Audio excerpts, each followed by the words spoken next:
here tonight.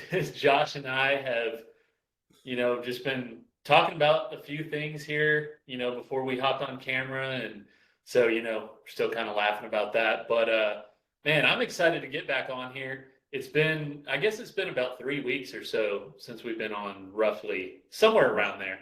Um, Close to it, close to Yeah. it. So been a few weeks, everything's going well and all that. And sounds like, things are going well on your side also.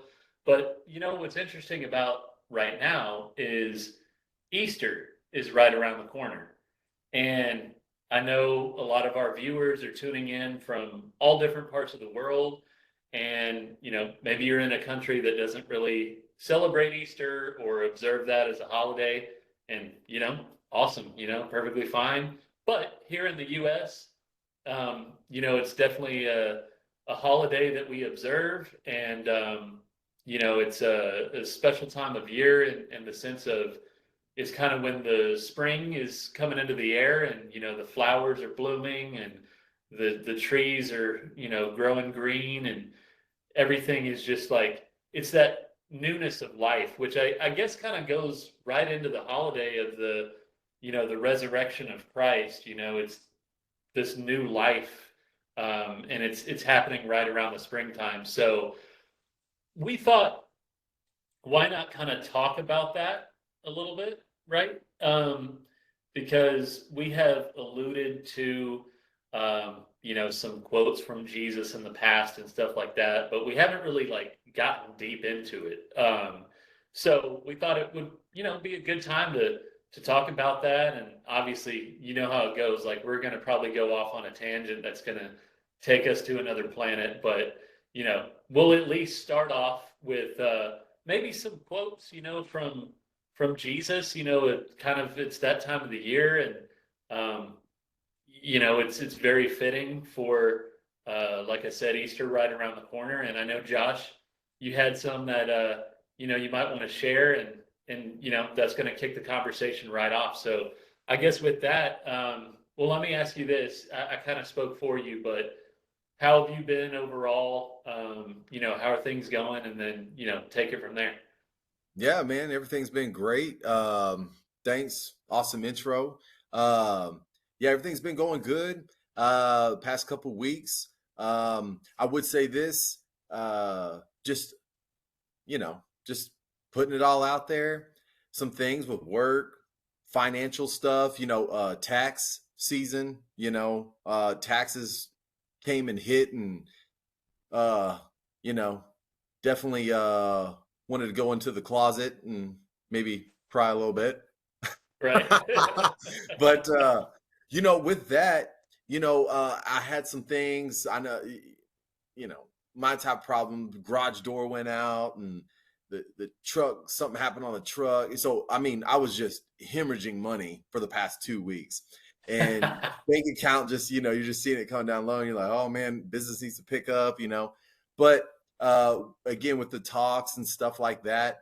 And from the beginning of this year, I had said, "Hey, look, I'm just going to trust my feet, trust the path, and just keep on keeping on, and not doubt, not worry, because I believe the path that I'm on, it will get me through.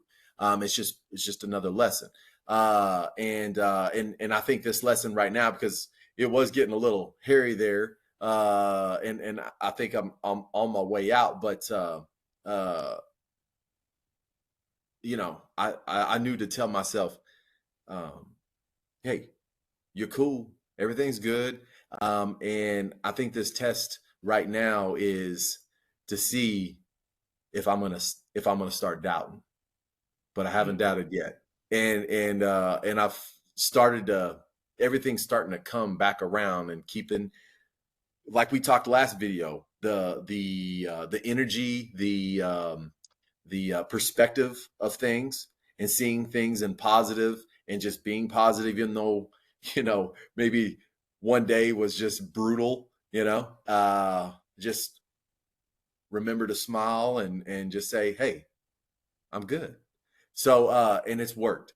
That's It's awesome. worked tremendously. So those things have happened, and but I'm here and everything's good. I'm on a upward trajectory now, and it's just another bump in the road because it's life. Uh, but trust the path, and I'll just be on my way. So that's Exactly. just kind of what's been going on with me. Nothing too much, just life. Um, and but yeah, getting into today's video, like Matt said, Easter's really coming up this weekend, and we wanted to bring this up because at one time, when I was going through all my stuff, I had felt in my belief, and the only thing I had ever known was one religion. And if you were in need or whatever, I mean, you'd get down on your knees, you'd pray, and, you know, hope that God would come into my life and make everything better, when I'm at my darkest moment. And uh I'm not here on this video to dump on anything. I follow me through because it does come all the way around to a 360 here. So um when I was really bad up here, depressed, anxiety, I mean, at my worst, and just figuring out like nothing's gonna save me. I feel like I'm all alone now. Like there ain't nothing external that's gonna come. Um, I started to I was really pissed off at the religion. I was pissed off at Jesus. If you're real, if you were, or if you are, like why aren't you saving me? Like I don't feel, I'm not a bad person. Then why is this happening to me? So I went through a spell of that where I was just really anti all of that. Matter of fact, I would get pissed at it. I didn't even want to look at it. And then all of a sudden, I started becoming, again, not a levitating being by any means, but started coming around and started to understand stuff. I felt like I started to become a little bit more conscious in my journey, and not because I necessarily wanted to go back and revisit Jesus's sayings or religion or all that stuff, but I started to come across uh, some of Jesus's sayings, some books that I had been reading, and what I was starting to see was seeing his words in another light. And then all of a sudden it started to make more and more sense to me. And then I started another just, I wouldn't say yearning, but just getting more closer uh to Jesus, and not only Jesus, but somebody I had hardly heard of, Buddha.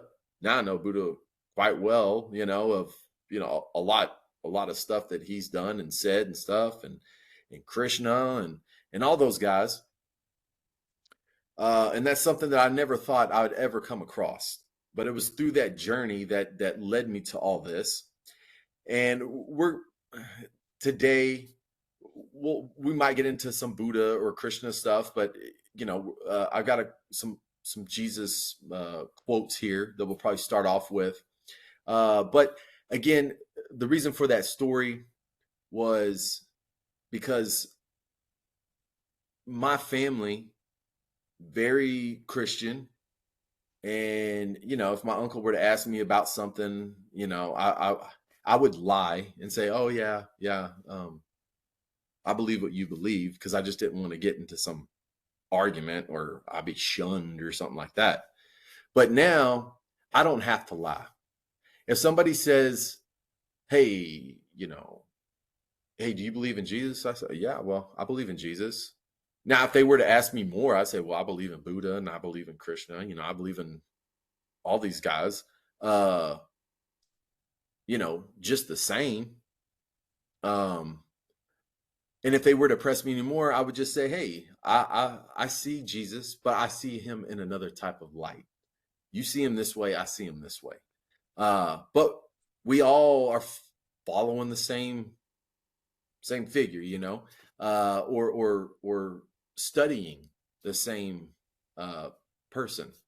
And now, if family were to talk to me or ask me some certain things, not like it's they do all the time, but if it were to come to that, I don't have to feel like I'm alienated or anything else like that. And it was almost comforting now to come back around and be like, oh, okay, that was my mind being mad at Jesus because I didn't understand. And he wasn't there to like come and save me like right now. Now this is where I could, depending on where you're at in your consciousness as your journey, this might sound offending, but of him just being a man, a conscious uh, being, very conscious, utmost, high enlightened figure. And he was preaching a message to saying, hey, look, I found something and I just want to tell you about it. But I got to tell you this way because, again, once you get so far out there, language just becomes obsolete. And now, how does a conscious, enlightened being now try to communicate to an unconscious being? So the way they talk is just trying to dumb it down to a unconscious person so they can just try to start to comprehend something, to spark something, because they can't just come out and just tell you what it is. It's the same thing of like, hey, you want to go back in time? I've got this time machine. Here you go. And then I'm looking at it, or you're looking at it and you're like, well, how do I make it work? Exactly. You don't know how to make it work. So like, I got to teach you about it. And then, I'm going to take you through. And then finally, if you spark enough, maybe through this whole complex time machine, maybe one day you'll get it, and it's like, same thing. It's, that's what he was trying to do. And, so I've got these sayings, and again, not trying to dump on anybody, but me personally, if I were to go to church, like I'll be there Sunday. My son, he's small. I want him, I do respect the man, Jesus himself. So just for me, I guess I could just stay in my house and meditate and do what I feel like what he was trying to portray for us to do. But also at the same time, I feel like out of respect, I just want to go somewhere where they do worship him, and just for pure respect purposes, just go in there, show up 30 minutes and be like that. And then I can kind of expose my son to more stuff. And sorry, kind of losing my train of thought. Already going off on a tangent, Matt. Dang it. But I've got the preacher man. So the preacher man, he's gonna go up there and he's gonna talk about stuff, and I'm gonna sit there and I'm gonna listen. And to me, I'm gonna like, man, you are off, But especially if he starts to read a saying about Jesus, and I'll just say this. I'll really quickly know if that man up there preaching is conscious or unconscious Yeah. from what comes out of his mouth. I'll just say that. But so anyways, I just wanted to, or Matt and I want to bring up some of these sayings. And once you become, you get more and more conscious, you're going to read these things and you're just like, oh, duh, that's pretty easy. But all through your life, you would go somewhere and somebody else might have a little bit of a different interpretation about it. But when you get more and more conscious, there's just one meaning. It's just plain. It's just, it's just a big highlighted, no question asked. I know exactly what it means. So I was going to start off with some easier ones. Now there are some still, and I, again, not levitating, not levitating. Believe me, I'm not. I'm sitting on a seat right now. I'm not Right. levitating. Um, We don't believe uh, you. um, there are some more complex, poetically way they've put it to where even from I'm not saying I get all of them, and nor have I read all of Jesus's sayings, but there are some, like on the Book of Thomas, when I'm listening to some of these things, that I'll have to like, whoa, that's I got to think about that one because that it's making me think pretty deeply. But again, the meaning, and then you start to think through it, and you're like, oh, okay, I get it now. And these things that I feel he's saying to what Buddha's saying, they're all saying the same thing. They're just conveying it in different types of ways and trying to talk to their audience, and trying to get them to start to understand tidbits so that they can get them to more and more, uh, you know, knowing and stuff like that. So, without further ado, I'll start off with an easy one. Uh, I'll just start bouncing them off you, Matt, and we can just go from there. Yeah, let's Uh, see where it goes. so this one we've said in our videos quite a bit. It's a short one. Uh, Jesus is on the cross, right? I feel again, Matt, you might know more about this than I, just in context and stuff like that. But I believe Jesus was on the cross when he was getting crucified, and you know, at some point in time, he says, "Forgive them, Father, for they know not what they do." Um, so in that, we've explained it in other videos, I think, but just to get more deeper into that, again, I'll say start off with it on this one. You know, whatever the preacher man might say, this is what it is. These people that are doing things to him are unconscious beings. They're completely uh, consumed by the mind, and the being is asleep. They might as well be walking around sleepwalking. They have no idea what they're doing because they're not in control. The mind is in control 100%.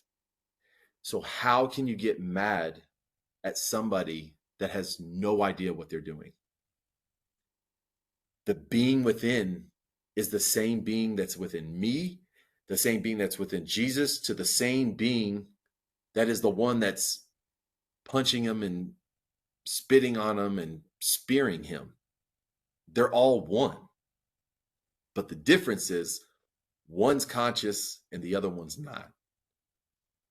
And he knows this. And he speaks to a higher authority, obviously just to say, like, forgive them because they have no idea what they're doing. Have mercy on them because they have no idea what they're doing. And that before all of my journey, I would look at that and I'd go to one place to another place to another place and hear, if I went to three places, I might hear three different interpretations on that. But now I could see it and just plain as day to me. And so, Matt, Right. what are your thoughts on that one? Or Yeah, I think that's a very astute way of describing it, of the fact that he can see that the other people are not awake. And so, how could he get upset at these people that are essentially sleepwalking, like you said? Because they don't know what they're doing, right? They're totally trapped in the ego and in the mind, and they're also trapped in the very narrow framework of, you know, this is the way it is. I mean, that group that crucified him was a very religious group. Of course, they were Jewish, but they they had one way of doing things, and like if anybody said anything against that, then that's your life right there. You're done. And I think to your point, I don't think he was saying anything against them, because he even says uh, in the Gospels, I have come to fulfill the law, right? Like not to, uh, and I might be saying it slightly different than he did, but basically, I'm not here to abolish the law. I've come to fulfill the law.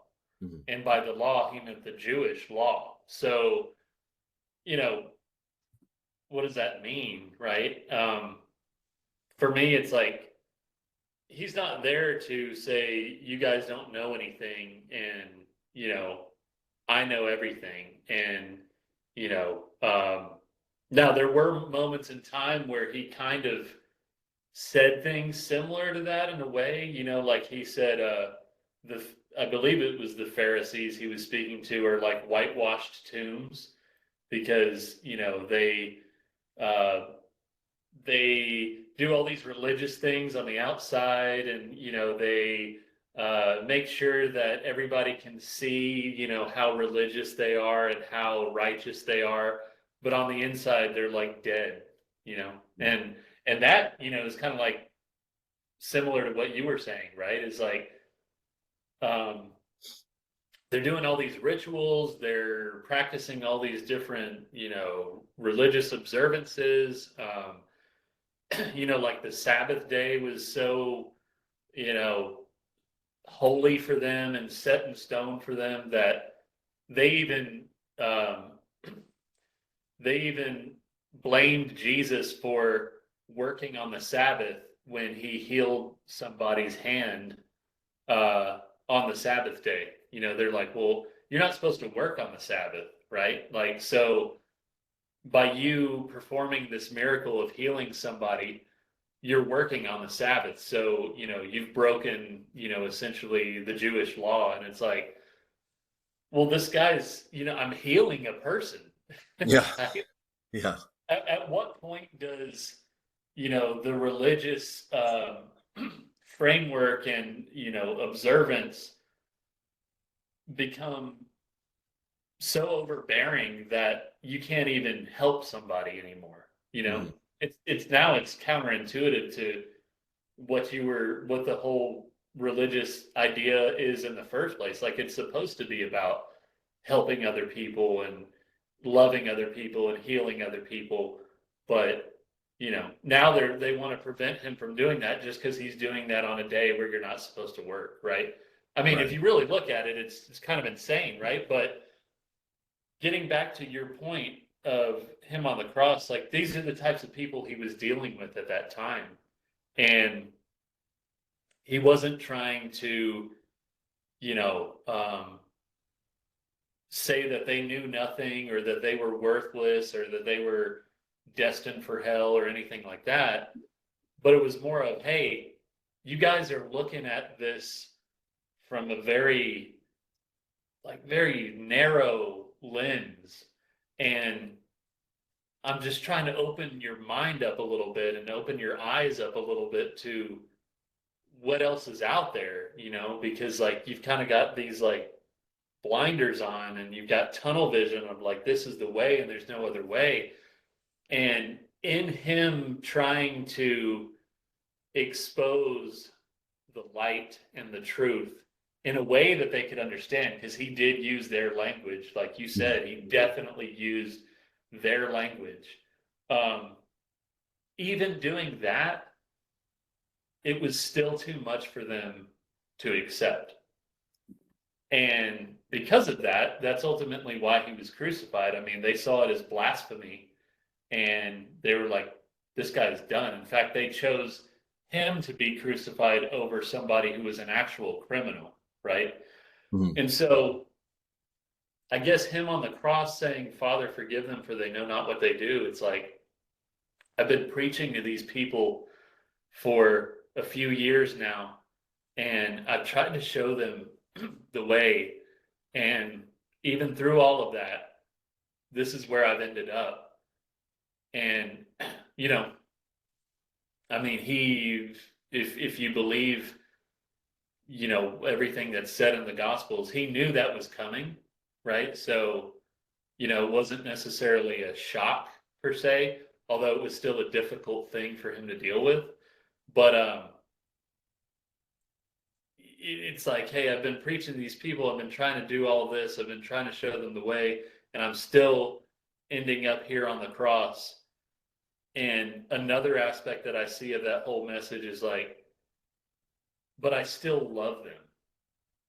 I still, even though they are crucifying me, I still love them. And that's Mhm. the other powerful side of that message, is that love, true unconditional love, knows no bounds, and there is no limit. And even as you are dying one of the most horrific deaths known to mankind, you can still love other beings in that moment if you truly see things the way that they are, if you are a conscious being. And only a conscious being can love in a moment like that. Absolutely. Absolutely. Man, I was wondering where you were gonna go after it because I was like, man, maybe I spoke too much just on that one line. And like, dude, you took it to like 8 different places I didn't even think about. Yeah, yeah, yeah.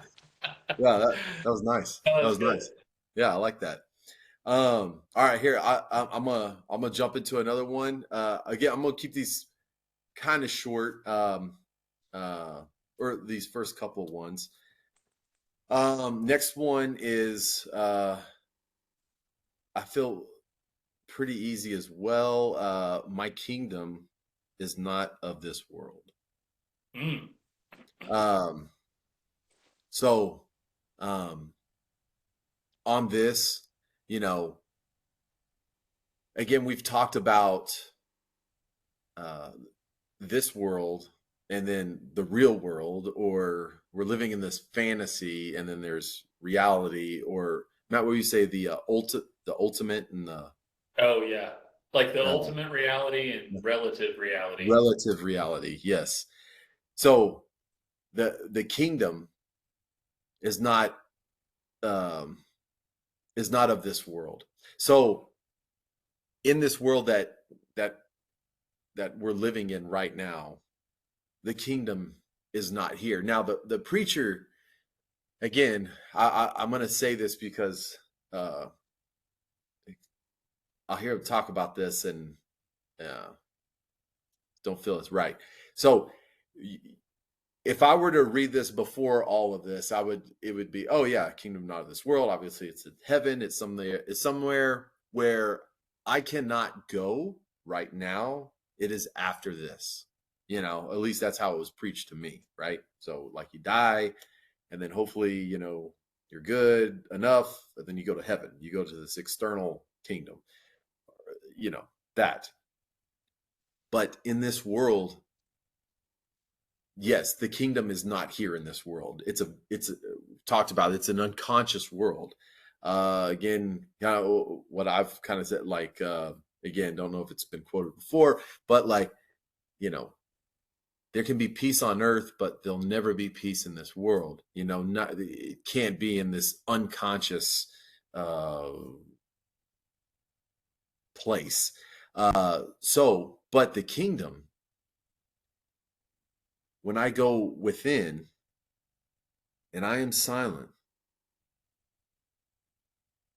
I can find heaven, if you want to call it that. I can find the singularity.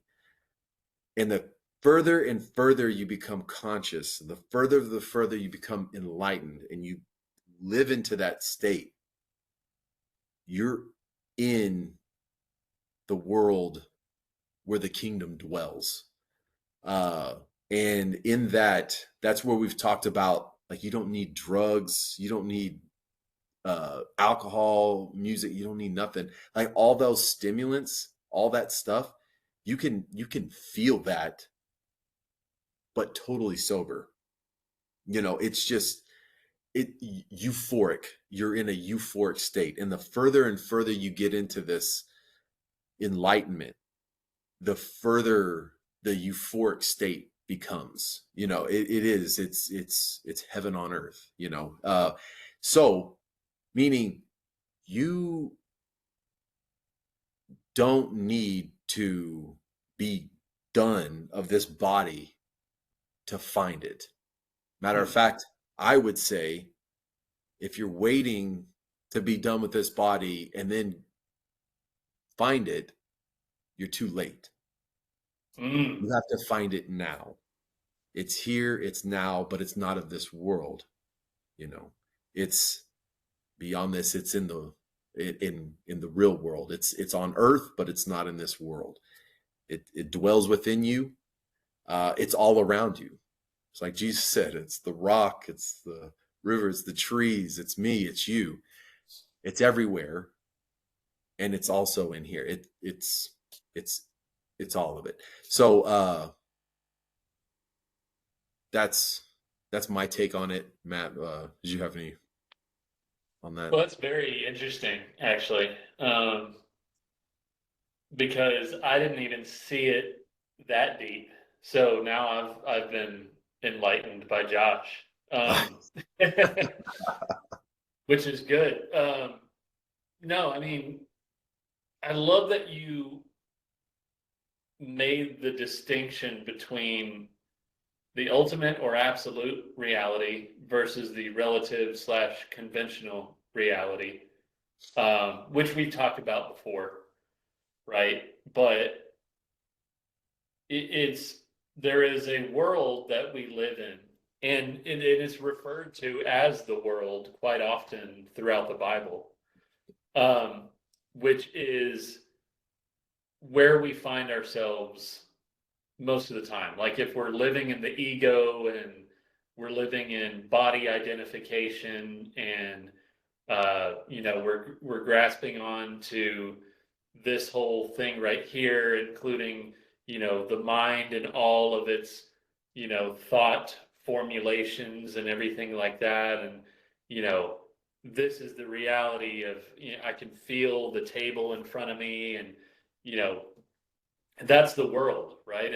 And if you're living in that world, then you're not living in the kingdom of heaven.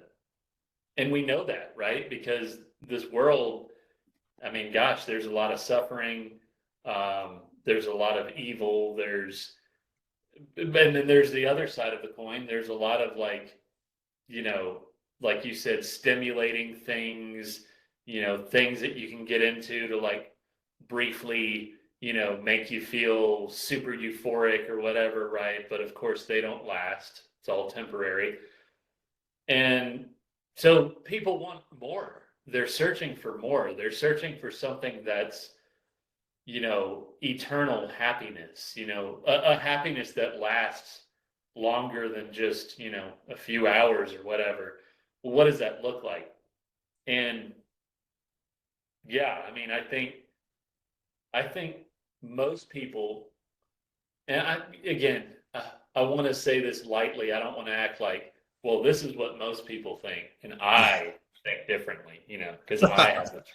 Yeah, No, yeah. no. I mean, I'm still learning every day, but I do feel like I've learned a thing or two. And I think that's why we have this channel. Like, we can say we have learned something, so that's good.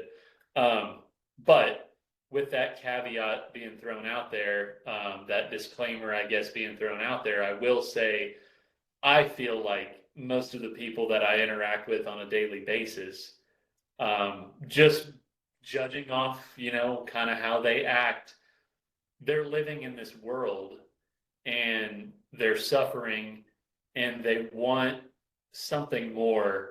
And so they look to, maybe it could be drugs or alcohol, maybe it could be religion. They're looking to something that is going to provide them some sort of relief. And within the religious context that we're talking about right now, most people, and I would say this is even across a lot of different religions, not just Christianity. Um, Most people will see heaven as being, somewhere else, right? Some other place. And I thought about I have always seen it that way for most of my life. In fact, even when I was initially looking into Buddhism, and you hear about nirvana, I was thinking like, well, nirvana is someplace you get to eventually, and maybe after so many lifetimes, and finally you've awakened after like 100,000 or 100 million lifetimes. Yeah. Now, now after that life, you die, and then you go into nirvana, which could be like the singularity, or like, just maybe this like kind of like the Sat Chit Ananda of Hinduism, where it's like eternal conscious bliss, something like that. And so I always thought like that will come eventually as I become more and more awake. And then, eventually that final life that I live that's fully awakened, I'll die, and then I'll go into, whatever that looks like, that nirvana, that singularity. But it's funny you bring this up because, I'm not the first person to realize this. This has been said before, but I realized it for myself like a couple weeks ago. What it was I don't even know if I was meditating or if I was just going throughout my day, but I was like, Nirvana is right now. Nirvana is right now. The only thing that's preventing me from experiencing it is myself. Like I don't see I don't see reality. I don't see that absolute reality. Therefore, I don't experience the nirvana. But if I were to pierce the veil, if I were to peel back the curtain, and if I were to live in that absolute reality rather than this world that you're talking about, then the kingdom of heaven would be right here, right now. And I would not, there wouldn't be any place that I would wish to go to one day. I would already be there. And then I realized I can be there right now. It's all possible based off of my perception and how I see things. So I really do think, and I'm not there yet, but I really do think that the world that you see on a daily basis will even start to take on a different form if you begin to live in that kingdom that you're Mm. talking about rather than in this world. Hmm. And I really do think you will not only see things differently, but people around you are going to feel that and they're going to notice that, just like they did with Christ, just like they did with Buddha, Krishna. It's like, I don't know who this being is, but they're emitting some sort of aura and it's magnetic. Like, I'm like, I need to like fall at their feet and just like learn from them, you know? Yeah. And Yeah. so it just, those things happen, man. And I think it is rare. I think that's why there's only a select few throughout history that have really been able to do that. But I do think you can do that in this world right now. Yeah. I totally believe that. This is a a spiral thing right here. What I'm about to say, because it was just something as you were talking about it, bringing you know, the kingdom from out of this world. If you, what would happen if, and maybe you can, I don't know, if that kingdom were to infiltrate into this world? How Mm. would the unconscious being see that kingdom?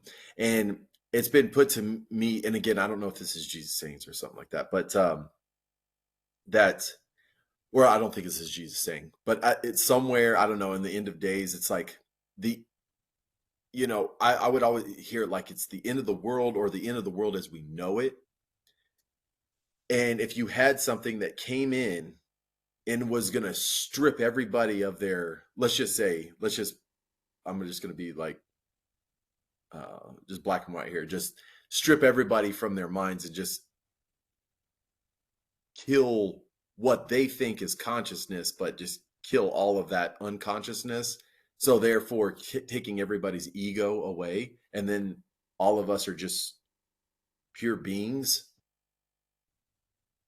They would look at that like it's the end of the world, right? Yeah. Like they're taking away my identity. You know what I mean? Like, uh, but only if they knew, like, I'm taking your pain, I'm taking your pain away, I'm taking your sickness away. But they wouldn't be seeing it that way. Uh, so I was just thinking, if that kingdom were to come into that, would that be considered like the end of days for the Mm. unconsciousness? But see, now you're getting onto something, because Yeah. that I've never never thought about it that way. But that could be like, yeah, like you said, end of days or like Armageddon or whatever, right? Where it's Yeah. like it's not. See, that's I think that's it.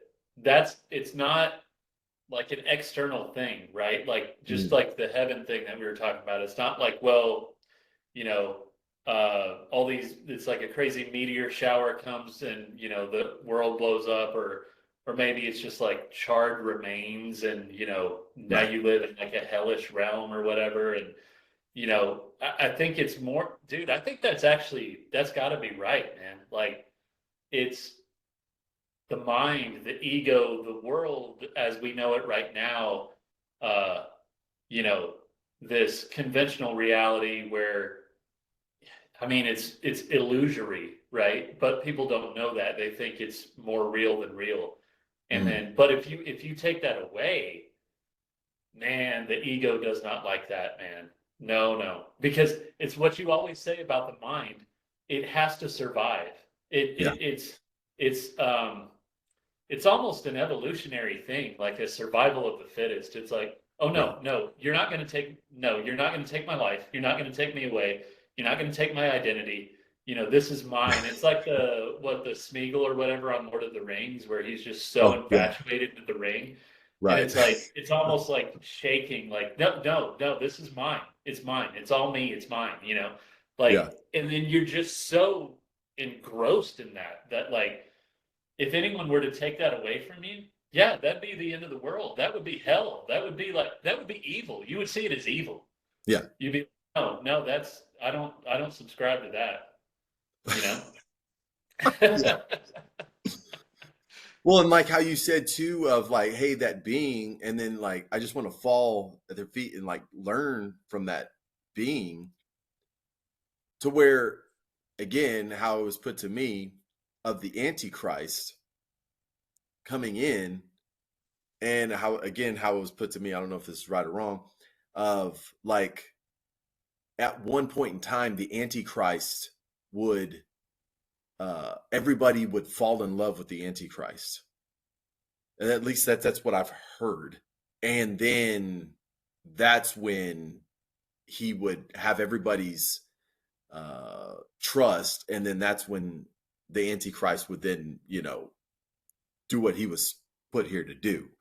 Uh, so then, as you're talking, then going into like, okay, if the that one every 2,000 years comes in tomorrow and starts flipping people's minds, eliminating people's minds. People are just drawn to this conscious being, and in masses, and then stripping away the ego from these people. And these people are just like, you know, just content beings. And people are like, oh my gosh, like he's taking their soul away. Yeah. right? And and everybody came to him and he took everybody's soul away. Is how it would look probably from an unconscious side of things, right? Yeah. Because now they're because again, what the next quote I was about to get into was, I got it right here just one. You must be born again. Mm. Um, you have to kill yourself. And what I mean by that, I don't mean like physically, but we could say mentally. You have to you have this life again, what we were saying, what was that? Oh shoot, what was it on this other one? Here, I won't read it. You have to kill this life to then be reborn. Then I'm because it happened to me. This that one point in time where I was in bed, and that was the flipping point, and I was just waiting to die, and anxiety had stripped everything away from me through everything I had been through, and I was just a shell of myself. After it was all said and done, after the war was over, I was a shell of myself. I had died that day in that bed. But when I got back out, when I got back up, there was something different. And I do distinctively remember going, it was like I was pure and I could pick out everything that had been imprinted on me before. And I could I could go through and I'm like, huh, why would I get mad if somebody said this? And why was I so offended when somebody said that or somebody wore that or whatever? And I could actually go back and be like, oh, so it came from there, you know, and and then I had the choice. I said, do I want to keep thinking that way?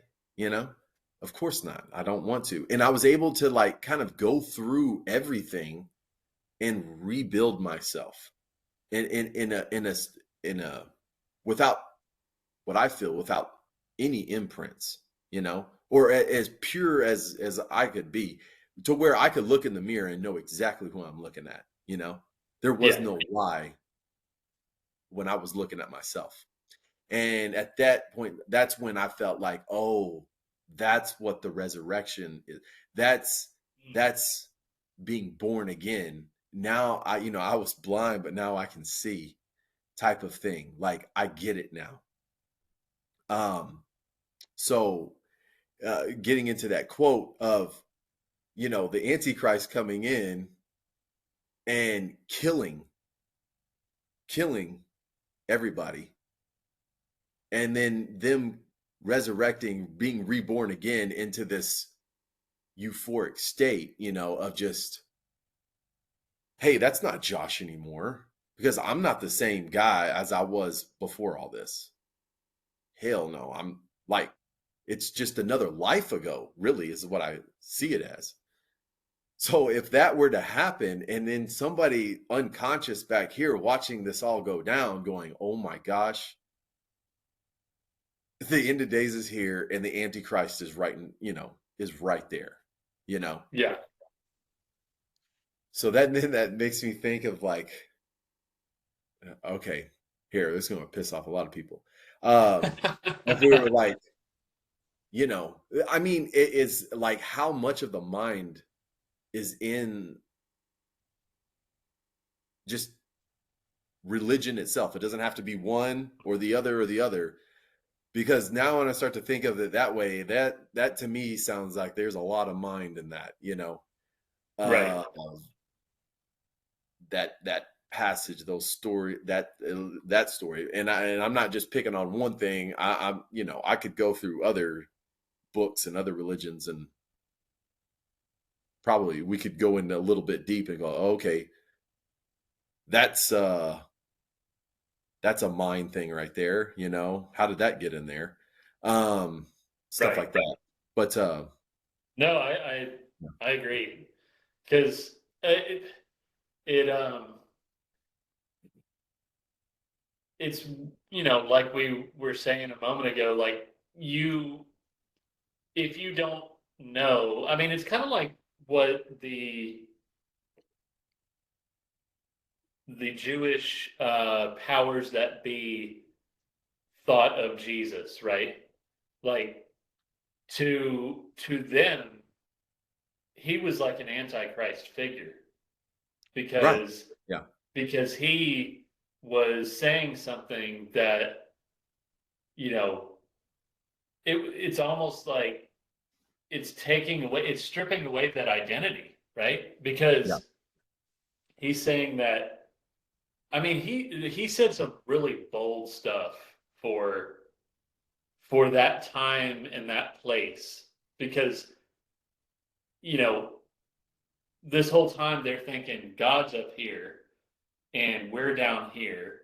And I mean, if you read the Old Testament, there's some crazy stuff about, God just punishing waves of people, and you could really, that's kind of like what you were talking about. Like, I read that and I'm like, that kind of looks like a person who wrote that down and is just really religious and is like, if you don't follow this, God is going to just punish everybody, and it's like, would a loving God actually do all of that? It kind of doesn't make sense, right? But anyway, my point is he's coming in saying some bold stuff of like essentially saying, I am God, Yeah. right? Yeah. And they're like, F no, you aren't. Like, You don't think they you, were open-minded to that, Matt? right. Like we know God, we have a long history of God, right? And the way we view him, right, is without them really saying it this way, is like he's up there, he runs the show, he created everything and he, judges people and, he everything, right? He's like the all powerful, the all knowing, all of that. And you're this person. I mean, aren't you aren't you a carpenter? Like, aren't you that one guy, Joseph's son? Aren't you like a Galilean or something like that, right? Like they just looked at him like it would be like I don't know, like some guy from the Bronx or something like that, just being like, "Yeah, I'm God," like they just saw it as like, "No, we know you. Like you grew up like building houses and stuff. Like Yeah, but that, he'd be like, "Hey, it's God over here. you're It's God." right." Exactly. Yeah, yeah, Yeah, with the accent and everything, they're like, yeah, "No, dude, like who is this guy?" Right? But what he was saying, and I think we should touch on this too as we're talking about this because I think there is some misinterpretation here, in my view. In my view, again, I know some other people may have a different view of it, but for him to say, "I am God," it it's not, "I am God and I'm the only one who's God." It's, "I have found the truth, which is that underneath it all, I am God, but so are you. Like we're all God mhm, and we're all connected." And so, he never said that though. He never said like, "Well, you're God also, right?" I think it was just because he never actually came out and said, "I am God." He always just responded to like questions that they had, right? So like the only time that he ever really said something close to that in the Gospels is when they were questioning him, before they were going to crucify him. I think it was the Sanhedrin, which is essentially like the Jewish powers that be for the time, were questioning him, and they were like, "Well, uh, you say you're the son of man, you say you're the son of God, all this stuff. Um, are you truly, this being that you claim to be? And he just said, I am, right? Hmm. And so it wasn't even like he was coming out just saying it, but even even responding to a question like that was enough for them to be like, this is blasphemy, right? Yeah. So I guess the whole point I'm trying to make is that um, they saw that as evil, right? Like they Yeah. crucified him for blasphemy, which is like you are literally mocking our religion. You are claiming that you are God. Um, like this is the ultimate sin, right? So Yeah. they actually saw him as an antichrist figure, even though he is the Christ figure. And so I think it is important what you're saying about how, like, well, wait a minute.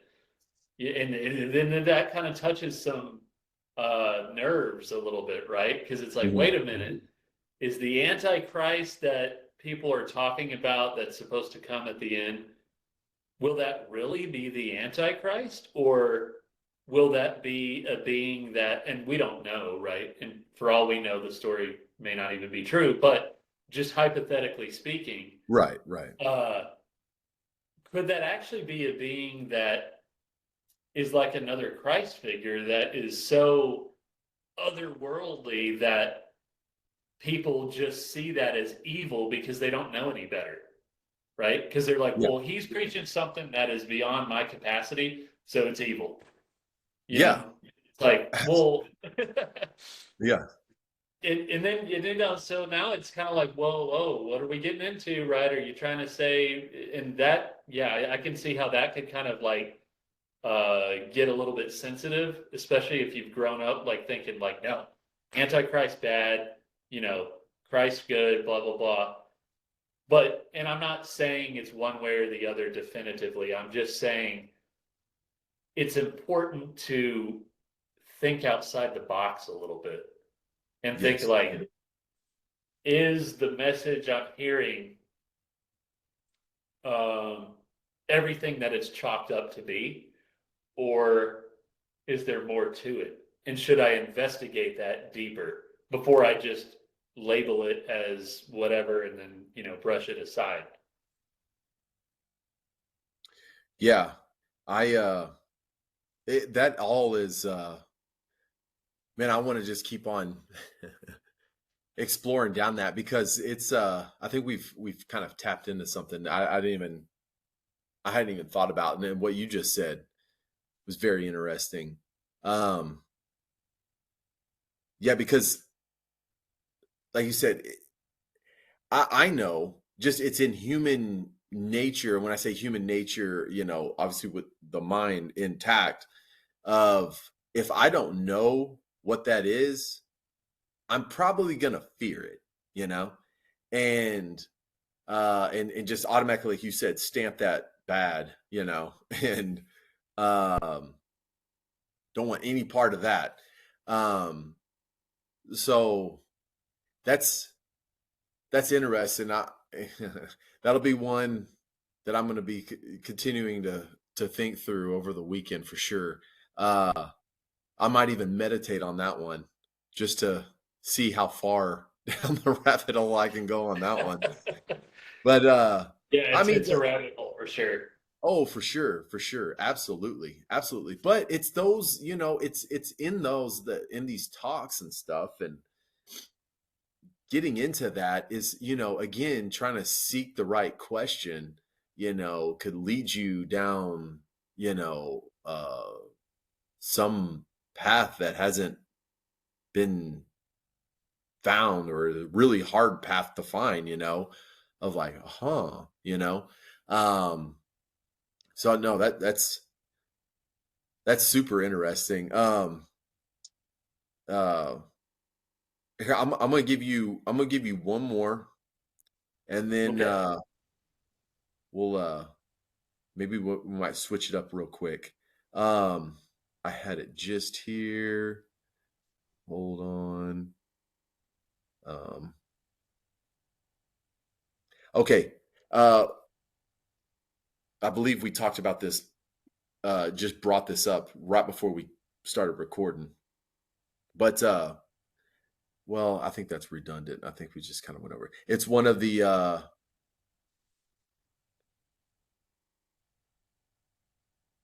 okay, we can do this one. Here, I'm gonna read two of them off too, because I feel they're kind of about the same. So uh and this is, well, I think we've already kind of hit on this. I am the way, the truth, and the life. No one comes to the Father except through me. Mm, mm, Um, Now, again, when I read these, sometimes, and I'm not saying on this particular one, but sometimes even because I'm like, how, has somebody wrote this? Is this like the whisper game? Was this exactly what was said? right. Or did they not even understand what he was saying and then kind of made it make sense to them when they wrote the passage? You know what I mean? Did I hear that right? That doesn't even make sense. So let me make it make a little bit more sense. I'm not saying Right. about this passage, but I try to uh, pick out things if it's like, okay, that sounds a little off. I am the way, the truth, and the life. No one comes to the Father except through me. Now, this, again, this would come off to me before saying he is the way, and the only way I'm getting to the golden streets is by following exactly uh, what he says. But again, what he says is often, attached to uh, guidelines and rules Mm, uh, in this world. And, that's the only way for me to get to that is for me to follow all of this, you know. And again, you know, again, it's, I feel like we're here, like Jesus is in the middle. We're here on this side, and then the world's on this side, and we're just looking at it from a from a from a new light, you know. Uh it's like, man, you're right there. Just come over here, just real quick, I promise you, mm. the The grass waters are might be warm. greener over here. Uh, but yeah, on this, again, it just coming into uh Jesus saying, "Hey, look, I again what you said. I found the truth. Like I found this, and I want to share this with you. And in this will bring you to the Father, or we could say the kingdom, right? And that it's as simple as that. And I'm just going to speak these words, listen to this, and if you stick with it, you will find the Father, you will find the kingdom. And there was another one, it's kind of what I was saying, kind of redundant, but where's it at? Um, no, I don't have it. But again, just getting into that. Oh, here we goes. Whoever wants to save their life will lose it, but whoever loses their life for me will find it. Again, whoever wants to save their life will lose it. If you want to stick there and stay within the person that who you are, that's been imprinted, the product of their environment, the you finding the kingdom, it's lost. You will not find it. You will not find it if you continue down the path of unconsciousness. But whoever loses their life for me will find it. Again, him being, I've found the truth. He's using him as just, hey, I am the truth. because I am fulfilled in it. I am enlightened. I just listen to me, please. I'm trying to help you. Um, and by losing that life, that unconscious life, and becoming conscious, you will then find life. You will find the real, Mm. the ultimate. That so getting into those two again, a lot of these things, what I find when I'm reading these passages, it's just or these quotes. There's so many quotes, but they're all just kind of saying the same thing. Now they and it's just the conscious. Matt, are you there? Yeah. Okay, we just had to pause because there was a glitch. We're right back. If there was like a whoop whoop all of a sudden, and what I feel is we were getting so conscious that the matrix right here that we're talking through was like, nope, kill it, kill it, kill it, so it glitched. You're right. But they can't Cut it stop off. us. Cut it They off. can't stop it. Yeah, cut it off. Cut off. Um, but yeah, shoot, I thought I thought I knew where had left off. But yes, all of this is saying it just it repeats itself. Um and I feel like when you read any of Buddha's quotes, or you're getting into Krishna or Jesus, uh yes, there's different meanings, and they're trying to teach you other things, but it all kind of condenses pretty to something, all they're all talking about similar things. It's one message because they're all conscious beings, so they're all coming from the same place, right? They're coming from the Right. singularity. So the message, yes, Jesus is telling you in different types of ways, again, just trying to give you some tidbit. If I said it this way and you don't understand it, maybe if I say it this way you'll understand it. Maybe if I say it the same thing but I say it this way, your unconscious mind, it'll spark something, to where you can start to fall out of that unconsciousness. And that's why I feel like you could read it and it could seem redundant to somebody that's, we're reading and it's like, okay, well, it pretty much means the same thing, pretty much means the same thing, pretty much means the same thing.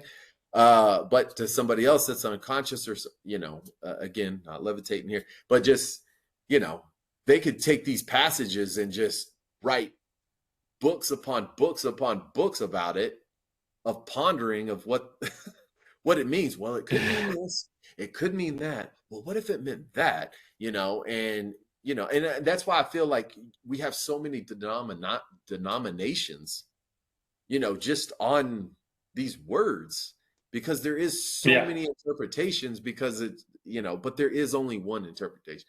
And I'm telling you right now, it it's not rocket science. Once you start becoming a little bit more conscious, and you've been through some stuff, and you've gone through the rebirth,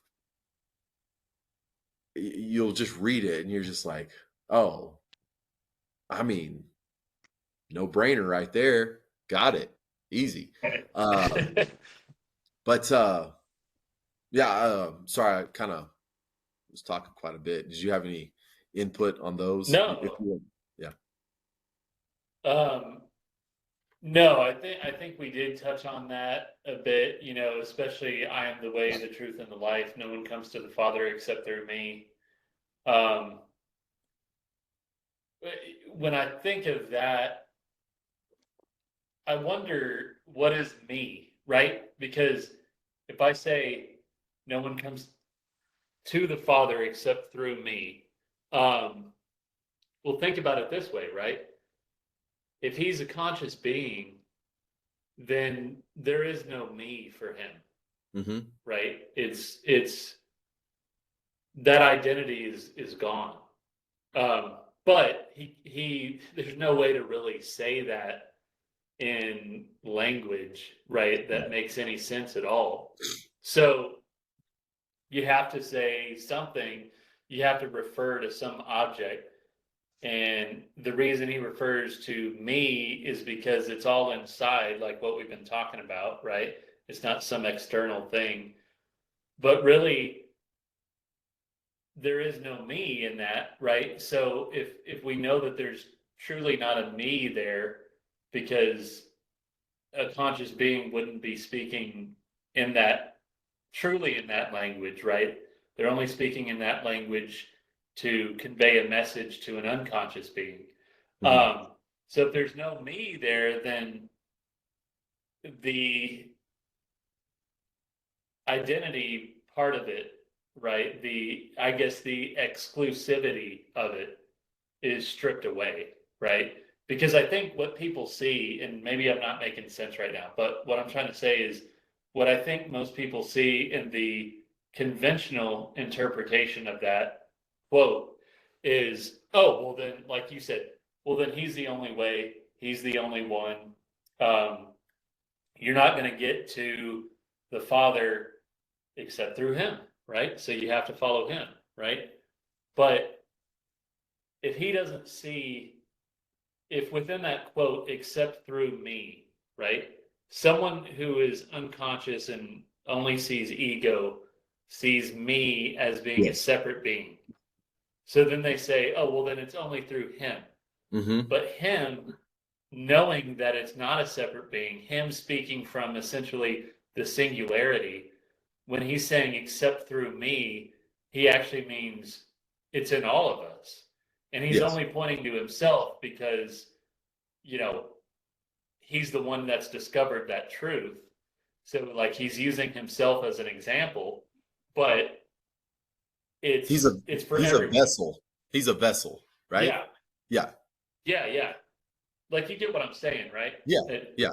so yeah, so I think that might be that's how I would see it. That's how I would see it. And then the other one about losing your life. Oh yeah, that is like, man. Um, which which book do I want to pull up right now? um, hold on, let me see if it's this one or. Um, okay, so man, what this reminds me of, I have a book right here. Actually, give me a second to grab it. Okay. Because when you're talking about losing your life in order to gain it, um, and yeah, I think the way that that's been interpreted, at least the way that I was taught growing up, was like you need to lose your life for Christ and just lay everything down, sacrifice it all, give it all up to Him, and then you will gain that life, that heavenly reward, or the Holy Spirit, or whatever that may look like. That's how you'll get it. But what it is like laying down your life for Christ, sacrificing, uh, and all of that, right? But the way that you had mentioned it, where it's like giving up this separate identity and giving up this like body attachment and all of the things that are, even the mind attachment, right? All of the things that are wrapped up in that. That, if you give that up, then you're losing, quote unquote, your life um, in this world as we know it. But by doing that, you are gaining the true life. Like that's the resurrection, that's the born again, that's the rebirth, right? So anyway, there's this book here, Ashtavakra Gita, uh, which I have actually read from this book on one of our videos before.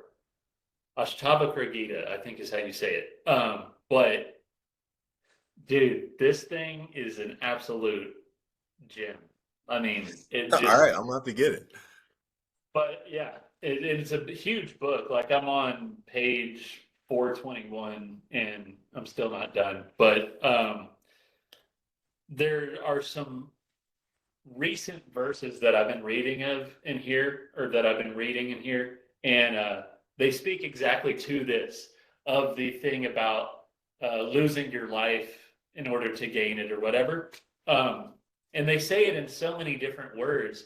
It's exactly what you were talking about of like, there's like a million verses of the same thing, Yeah, just said in a different way. right. And it's like, well, if we say it 1,000 different ways, maybe they'll get it. Yeah, yeah. So I'm trying to find one of the most recent ones that I read that was okay. So okay, yeah. Here's one, right? And there's long commentary for each one, which explains it even more. I won't read all that, but let's just read the verse itself, okay? Um, and I'm not even going to get into the speaker and who wrote this and all that. That's for another conversation. But um, the wise one neither hates the world of change nor wishes to see the self. Free from joy and sorrow, he is neither dead nor alive. Yeah. And what Can you is read that one? this? Can you read that one more time? Yeah. So it's the wise one neither hates the world of change nor wishes to see the self. So they're not even, it's going even beyond wishing to see the singularity. It's this is why this like stuff like this. I'm like, this is too deep for me. Yeah. But it's like the wise one neither hates the world of change, so they don't hate this world that we're in right now, Hmm. because the world of change would be that conventional reality that we're talking about. So they don't hate that world. So it's like they can dip into this world and like be fine, right? They're not going to be like messed up because not everybody can see the truth. But then at the same time, nor do they wish to see the self, nor do they wish to attain enlightenment, or like there's not this like desire for enlightenment, right? It's Yeah. just it's already there. And then free from both joy and sorrow. So, a lot of times you'll read, in different religious things about like, well, we want to be free from sorrow and we want to have everlasting joy. And it's like, well, in this case, we're free from either of those. Like Hmm. there's no duality. It's completely non-dual. And then he is neither dead nor alive. And so it almost even goes beyond losing your life. And so this kind of goes into the absolute reality thing, right? It's even beyond losing your life and gaining another one. It's like there's not even a talk of dead or alive. We're even beyond that subject, right? So it gets pretty deep. But um, there's a couple other ones that are similar to this and kind of similar to what you were talking about. Um, oh, here we go. Okay, so a wise man neither longs for gain nor grieves at loss. His serene mind is indeed filled with the nectar, the supreme bliss. Yeah. There's that heaven on earth, right? Yeah. Yeah. Yeah. And so there's no like wishing to achieve anything, and there's no sorrow over losing something. There's just the supreme bliss at all times, right? Yeah. And kind of that euphoric state that you were talking about. So I kind of went off on a weird tangent there, but I guess what I was trying to get at was the losing of your life is the greatest thing you can do in this world, because through that, you will be reborn, you will be resurrected into a new life. And that, for me, now this is my own, view of it all. What I was just reading now, to me, is kind of a window into what that new life looks like, right? So we're shedding this old ego identity and body identification and all that. And now we're getting into more of a singularity, more of a non dual reality, more of an all pervasive oneness, um, which is full of wisdom, full of compassion, full of joy, full of bliss at a certain level.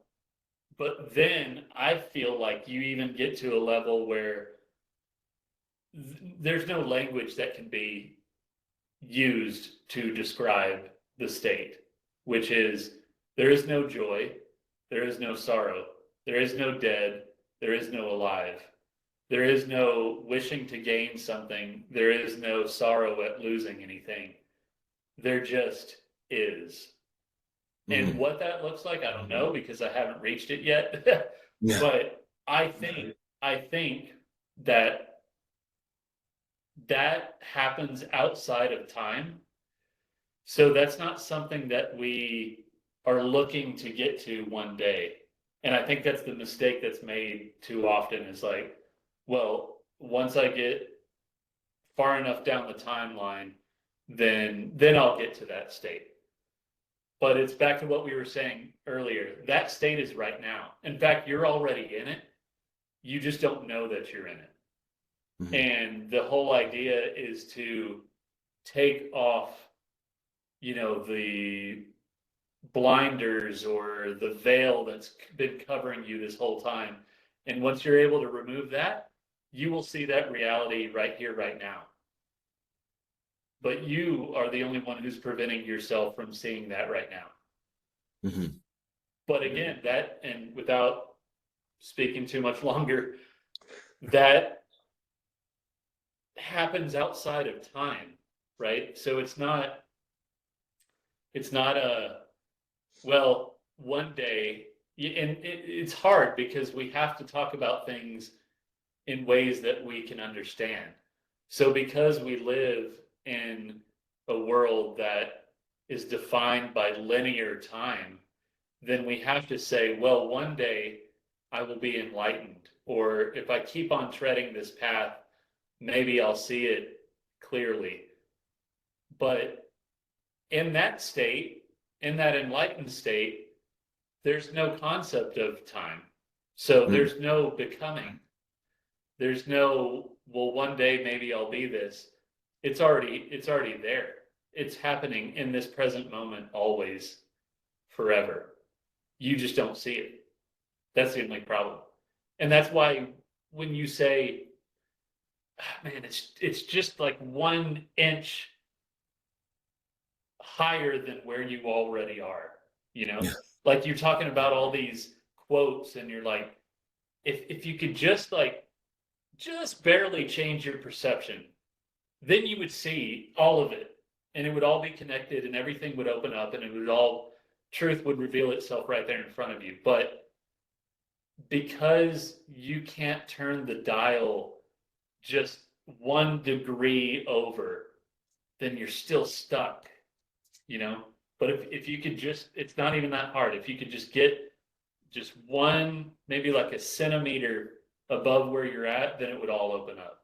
Mm-hmm. But the problem is making that leap, even that small of a leap, for some reason within this body, within this realm, it's exceptionally difficult to do. And I don't know why.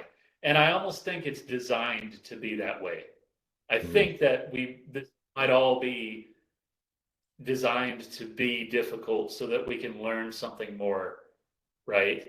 That's just kind of my theory, but I digress. Yeah. Probably went too far, but yeah, that's what I think of that. Yeah, no, yeah, talking about time, because I was thinking as you're talking, I'm trying to just go silent and then go deep as you're talking, because so I can it kind of interpret it in that type of state. And as you were talking about time, I was just like, well, going back to a state that I might have been in yesterday or something when I was meditating, and I get into, I feel a more conscious, enlightened state, for that time. I'm using time. Um,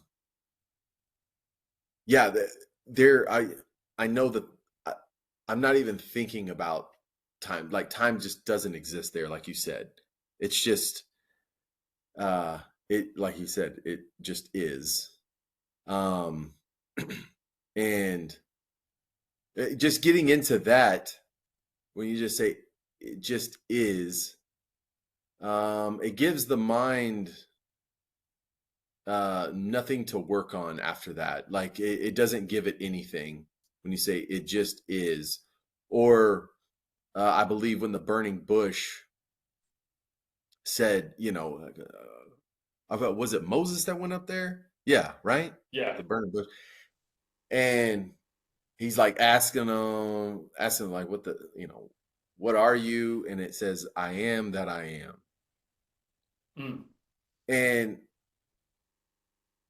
again, does it say it that way so that the mind cannot put a visual image to that? Try to put a visual image. I am that I am. You can't do it. But the Yeah. first time I say put a visual image to God, that gives your mind something. Oh, okay. And now, as soon as you put a visual to it, that ain't it. It ain't it. Right.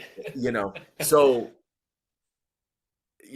does it speak that way to only, talk to the being?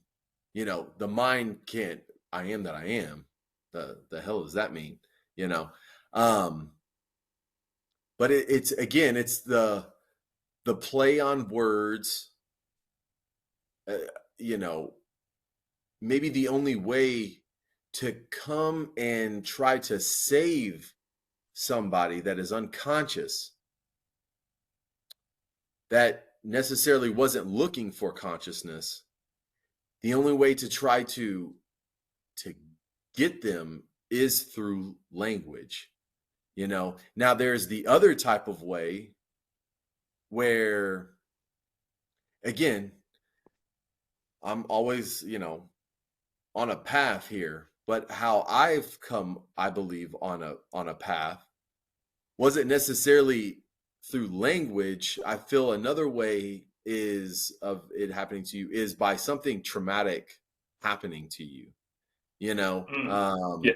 and you trying to find your way out of it, and then finding the answer that way, right? You're just you stumble upon it, you know, and and then it happens that way. But now you're still going through, because I didn't know exactly what happened to me until later in life, years later, and I ended up picking up that book, and then it started to make sense. I was like, oh crap, yeah, that's what happened. So I language did help put things in context, but then, as I felt like I got more and more getting more conscious, or getting going more towards, in a path of enlightenment, the it was just hard. It's hard to speak to somebody even now. And again, I'm not even that. I feel like, or I'll just say this: I'm definitely so much more conscious than where I was 15 years ago. Yeah. Light years. I can say that, because I don't want to say, oh, I'm conscious. Uh, but with that, you know, shit, man, I just lost it again. Dang it. See, I'm becoming so conscious, it just doesn't even matter anymore. Um, Uh, no, but dang it, what was I getting with that? But shoot, it just done it evaded me, man. Here, let me see if I can just pick up on something. Here, wait. I'm gonna do what the guru does. They're just silent for a minute. Well, and Yeah, while go you're ahead. doing that, I hope I don't distract you. No, go. But what you were saying about language reminded me of the first verse of the Tao Te Ching, which, and the first couple lines of that verse, which says, "The Tao that can be told is not the eternal Tao, and the name that can be named is not the eternal name." Mm, And that's a great one. If you guys have not read Tao Te Ching, you should. Um, I've read it several times, and the Tao is another way that I see this ultimate reality that we're talking about, right? Like Lao Tzu in that book explains it as the Tao. But anyway, just getting back to that of like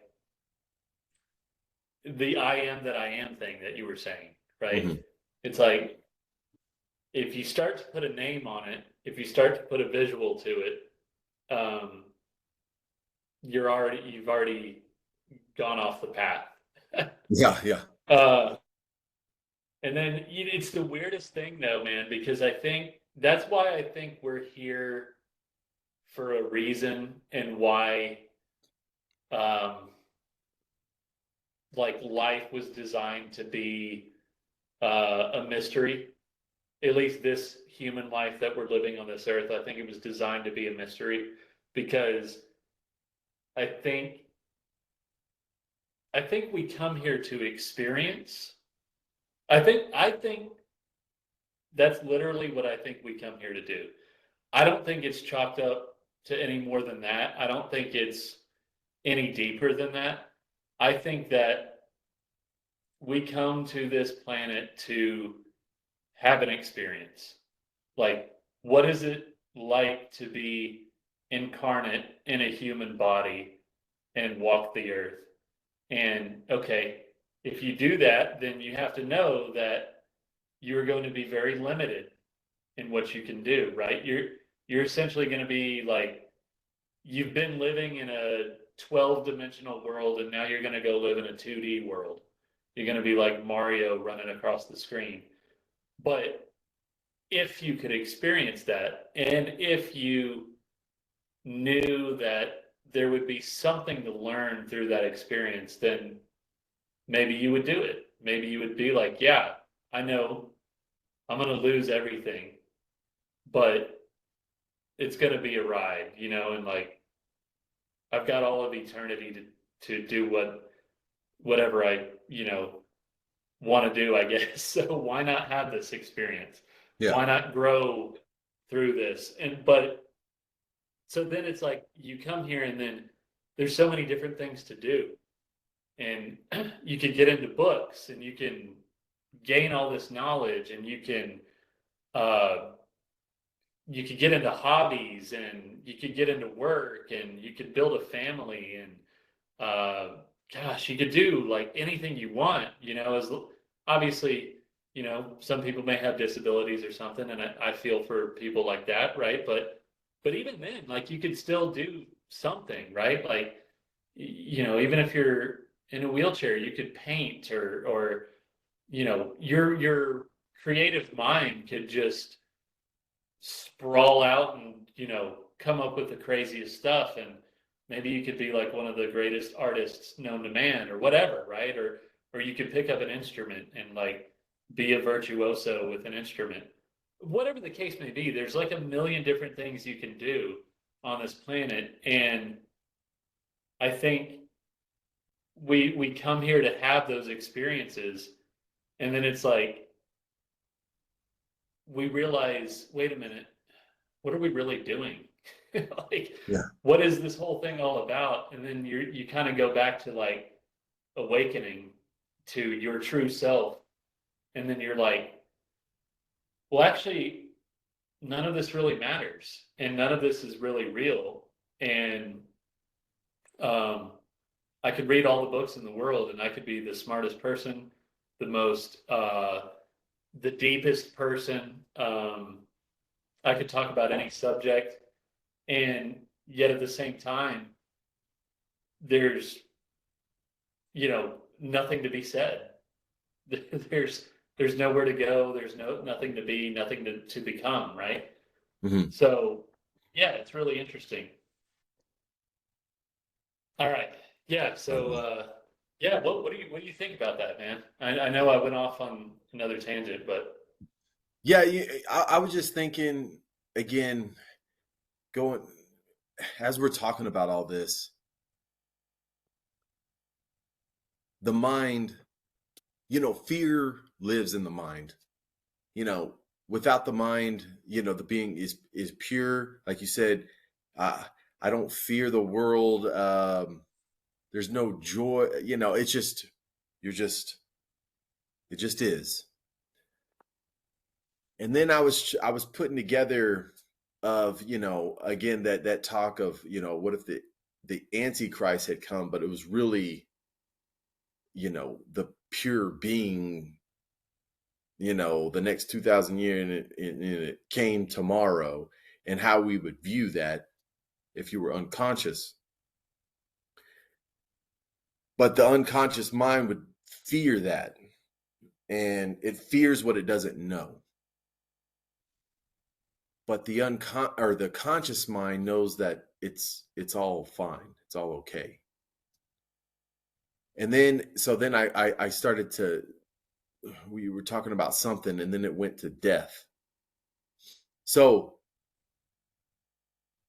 again, if I put it in the same context, or if I put it in the same way, my mind fears death because it doesn't understand it.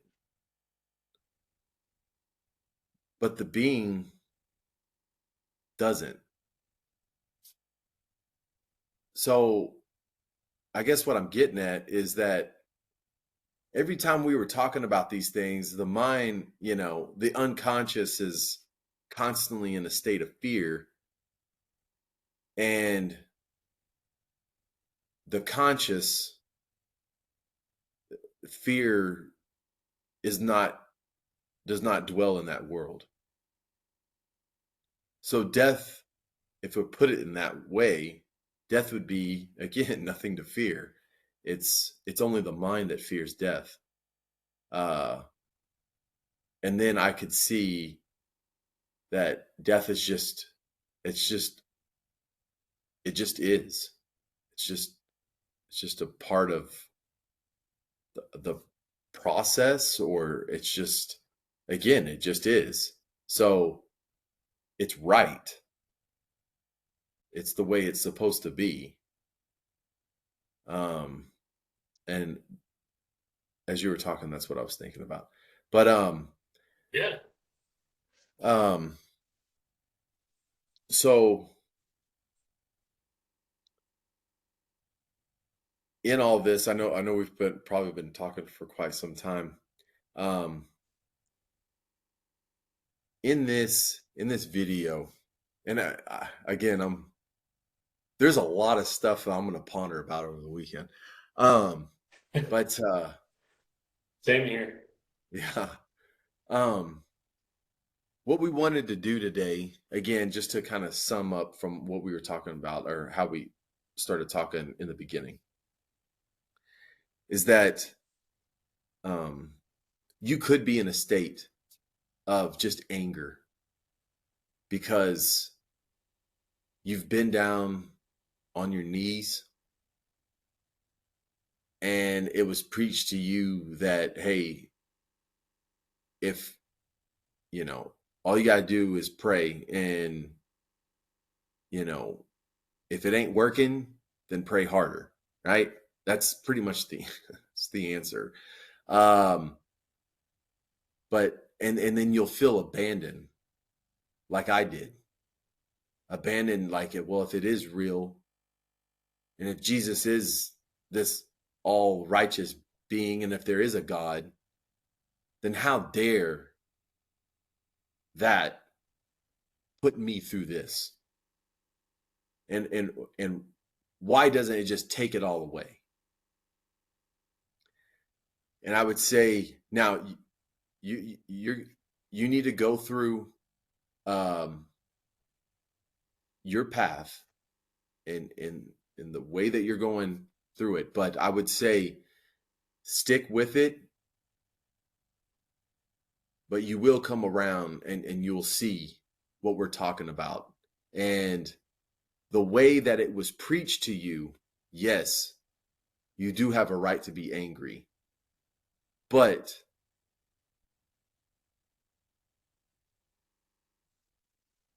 don't stop reading these passages. You don't have to stop, you don't have to start thinking ill of Jesus, but or if it's Buddha or Krishna, or whatever the case may be, it's just you got to look at it from another lens, from the other side of the picture. It's like you're looking at a picture, you've been looking at this picture. Oh, I'll tell you, okay. You've been looking at a picture, right? A framed picture, but it's just a blank canvas. And you've been staring at it, trying to make sense of this blank canvas, this your 20, 30, 40 some odd years you've been alive. And it makes no sense. And people just keep coming by looking at this blank canvas, framed blank canvas, and they're just like, well, it's blank because what you're supposed to do is you're supposed to sit there and really conjure up in your mind of really what's going on, and and just coming up with all kinds of stuff, right? And just throwing just mindless things at this blank canvas. And then one day maybe something happens, or somebody says something a little bit more conscious, and that question that arises in you says, oh, what's on the other side? And then one day you make the journey and you find your way on the other side of that picture. And then you realize you were looking at the back of the picture the whole time. Mm. And now you see the picture. And you go, oh my God. Like, it's there, and now you have all the answers. And that's kind of how I see how that was my journey with just my small one piece of the journey with Jesus. And it opened up a whole world after that. Now it's not just him, like there's others, different, Christian and Buddha, and there's others, just those are the bigger names. But that's how I would put it. So if you're feeling abandoned, please know there is a right way. You just got to find yourself on the other side of that picture, and then it all makes sense. And if you are past that and you're not religious anymore, like how I would say, but I'm very spiritual. That's another thing. I thought, oh yeah, I'm people ask me, you go to church? No, but I mean I'm real spiritual. I just won't say I'm religious. It's just ways of saying things. But there's still a connection. I can still talk about Jesus with people. I can still talk about, about Buddha and stuff like that. Even, because there's unconscious people reading, Buddhist stuff as well and coming up with different interpretations and all that stuff. So, but I can connect, there and talk, and then even throw out just because they feel, oh, you're part of me, you're part of this group of, if we're talking about Jesus. So they don't, the walls are down, and then we can talk about it, and then I can just kind of play with it and just throw out these more conscious words and just see what happens with the mind over there. Like, the hell are you talking about? What does that mean? Oh, have you ever thought about that? But hey, we're not dissing Jesus at all. We're just talking about, maybe a little something a little bit different that you haven't heard before. But so you can still connect.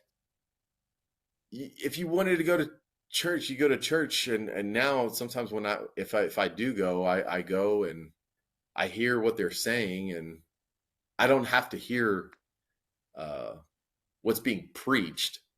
I can just again, I'll go just to, again, that's just me, just kind of, hey, just respect kind of thing, just like, hey, hey, Jesus, appreciate what you did, of going through all that to bring this Eastern philosophy to over here to the Western world. Because if you hadn't done that, maybe I'd be super unconscious right now. Who knows, Right.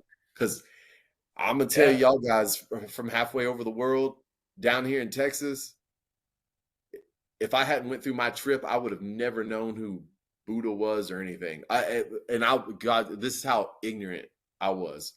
Buddha was just, all I knew Buddha was just this fat person that if I rubbed on his tummy and make a wish, that it might come true. That's all I knew. Right.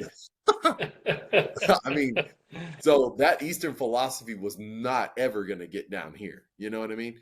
Oh yeah. So it took that journey. Jesus took that, or I feel it. There's a lot of that coming over here.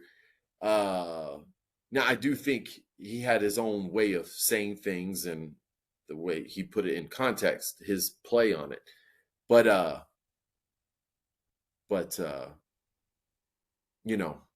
again, that's what we wanted to try to give to you today. And then again, it's Eastern stuff and whatnot, and just read off some quotes and stuff just to make you think, and what we feel is the true meaning without any question to it. So that's just what we wanted to Absolutely. Yeah, no, I fully agree, man. Good talk. Definitely gave me some things to think about for sure, or not think about. But yeah, I can't wait to come back for the next one and see, what our meditations have, what kind of fruit they have borne, right? So Yeah, we'll see next time. It could be a pretty interesting talk. for sure. For sure. All right. All right. Well, with that, I think that's going to wrap it up for this video. Thanks again for joining us for our rabbit hole of a journey again. But Yeah. it was fun. And yeah, we hope you all have a happy Easter if you celebrate it. If you don't, then hope you have a great weekend either way. And we'll catch you on the next one. All right. We'll see y'all.